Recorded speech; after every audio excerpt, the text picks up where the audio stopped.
వాళ్ళందరినీ నేను చూస్తాను బాగా. చాలామంది ఉన్నాడు, చాలామందికి అందరికీ పదవులు ఇప్పించినాం. చాలా ఇప్పుడు మన రాజంపేట ఉన్నాడు, ఇప్పుడు ఇక అన్నీ పెంచలేని జడ్పీటీసీని చేసినాం. నా సాధ్యమైనంత వరకు పాత వాళ్ళందరికీ నేనేమో చేస్తానే వస్తాను, నా చేతనైనంత.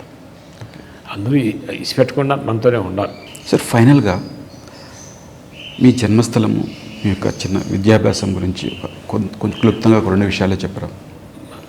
మన జన్మస్థలం ఇదే అనుకోండి, నాకెప్పుడు అనుకోండి. మాది ఇది కూడా మళ్ళా కట్టిన మా తాతోళ్ళు 100 సంవత్సరాలు ఇల్లు అయిపోయింది కట్టి.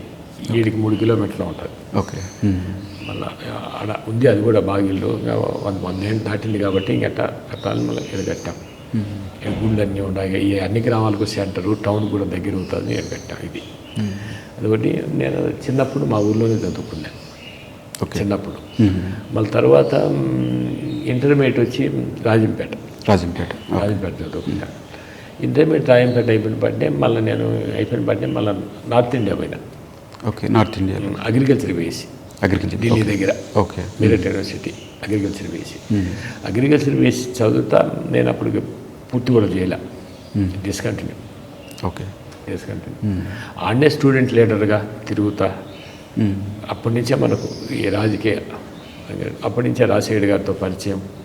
రాజశేఖర్ గారు ఢిల్లీ వచ్చేవాడు, ఢిల్లీ కలిసేవాళ్ళం. అప్పటి నుంచే అంతా. ఓకే.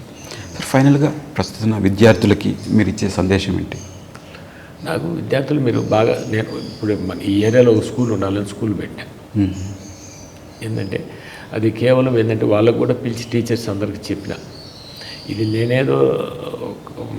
ఇదేదో మనకు డబ్బు ఆదాయం కోసం పెట్టలేదు. నేను ఈ ప్రాంతంలో ఒకటి ఉండాలా, దీన్ని డెవలప్ చేయాలని పెట్టాను. దీన్ని మీరు బాగా నడపగలిగితే స్కూల్ నడుస్తుంది, లేకుంటే బేగాలేమని చెప్తా. నేను ఇంతకుముందు నెలకు 50,000 ఇస్తా ఉన్నాను. ఆ డబ్బు సరిపోక వాళ్ళకి జీతాలకంతా. ఇప్పుడు ఈ సంవత్సరం నుంచి 50,000 కూడా లేకుండా వాళ్ళకే.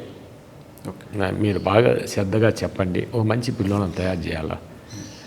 కొంతమంది అదొక తృప్తి మనకు. కొంతమంది మంచి పిల్లలు లేడు పైకి చెప్తే దాని వాళ్ళకు పిల్లకాయలకు యోగా ఇట్లాంటివన్నీ బాగా బాగా తీర్చిదిద్దాలా అది.